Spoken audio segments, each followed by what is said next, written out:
بسم الله الرحمن الرحيم. ألف لام ميم. ذلك الكتاب لا ريب فيه هدى للمتقين الذين يؤمنون بالغيب ويقيمون الصلاة ومما رزقناهم ينفقون والذين يؤمنون بما أنزل إليك وما أنزل من قبلك وبالآخرة هم يوقنون أولئك على هدى من ربهم وأولئك هم المفلحون إن الذين كفروا سواء عليهم أأنذرتهم أم لم تنذرهم لا يؤمنون ختم الله على قلوبهم وعلى سمعهم وعلى أبصارهم غشاوة ولهم عذاب عظيم ومن الناس من يقول آمنا بالله وباليوم الآخر وما هم بمؤمنين يخادعون الله والذين آمنوا وما يخدعون إلا أنفسهم وما يشعرون في قلوبهم مرض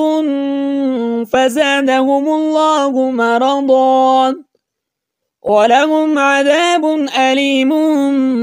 بما كانوا يكذبون وإذا قيل لهم لا تفسدوا في الأرض قالوا إنما نحن مصلحون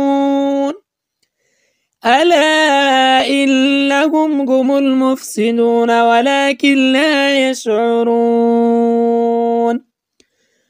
وإذا قيل لهم آمنوا كما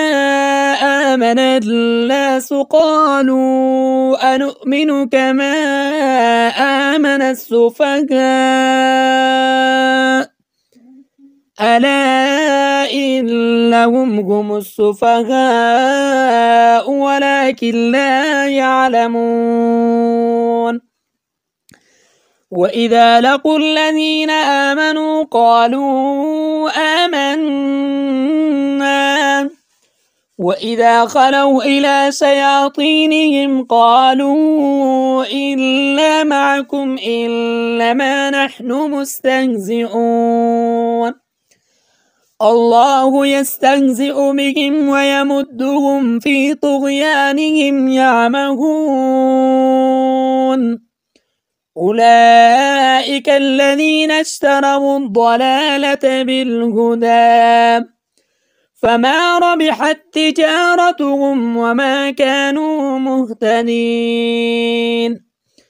مثلهم كمثل الذي استوقد نارا فلما أضاءت ما حوله ذهب الله بنورهم وتركهم في ظلمات لا يبصرون صم بكم عمي فهم لا يرجعون أو كصيب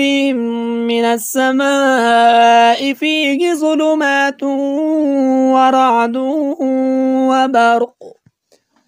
يجعلون أصابعهم في آذانهم من الصواعق حذر الموت والله محيط بالكافرين يكاد البرق يخطف أبصارهم كلما أضاء لهم مشوا فيه وإذا أظلم عليهم قاموا ولو شاء الله لذهب بسمعهم وأبصارهم إن الله على كل شيء قدير.